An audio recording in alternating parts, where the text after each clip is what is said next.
कोई तुम्हारी बहन भाई, कोई ताया चाची फूफी मजदूर हो जाती है तो उससे कराहत ना करो, उसको उसके साथ खाना भी खाना पड़े तो खा लो।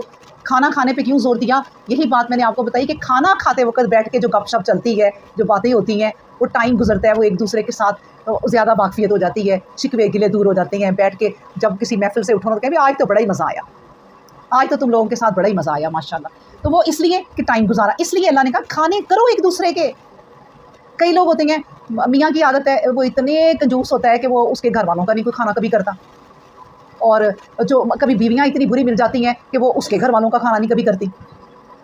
तो ये अल्लाह को पता था कि ये जो छोटी छोटी चीज़ें समझती हैं ना, इनकी ये जहन्नम और जन्नत के सबब बनना है। इसलिए अल्लाह के पास टाइम ही टाइम है हर चीज़ का, और हर तरीके से समझाने का। अल्लाह ने कह दिया कि ये रिश्ते हैं ये जिनकी तुमने परवाह करनी है, इनको साथ लेके चलो।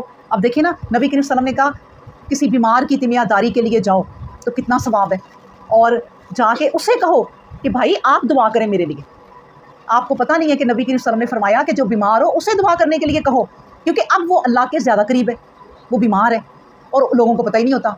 लोग बेड पे पड़े, वो मेरा फ़लाँ को पैगाम दे देना, मेरे लिए दुआ करे, उसको कह देना, उसको कह देना, ये नहीं पता भाई इस वक्त तुम अल्लाह के करीब हो, तुम दुआ करो अल्लाह से, अल्लाह कबूल करेगा। तो इसलिए बीमारों की खबर लेना, अपनों से मिलना, ये बहुत ज़रूरी है। एक दफ़ा ना नबी करीम सल्लल्लाहु अलैहि वसल्लम के पास ना एक बंदा आया, उसने कहा नबी करीम सल्लम हम खाना तो खाते हैं मगर आसूदगी नहीं होती। नबी करीम सल्लम ने कहा शायद तुम खाना अलग अलग खाते हो, इकट्ठे बैठ के जमा हो के अल्लाह का नाम लेकर खाना खाओ, उस खाने में बरकत होती है।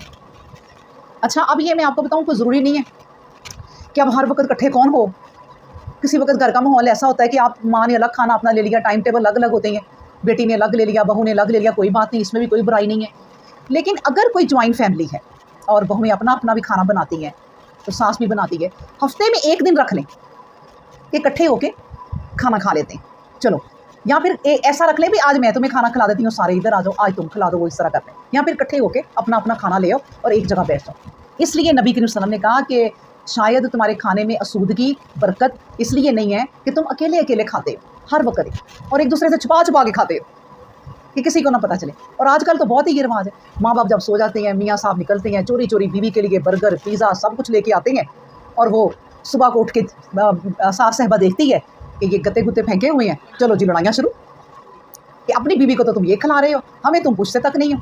तो ये वो चीज़ें हैं जिनको हम छोटा छोटा समझते हैं। अल्लाह ने देखे कुरान में जिक्र कर दिया कि इन रिश्तों को साथ लेके चलो। हाँ, अगर कोई बहुत ही तुम्हारा रिश्ता कोई दुश्मन है और तुम उससे कई दफ़ा डसे गए हो, इस पर भी बातें हैं कुरान और हदीस में, फिर तुम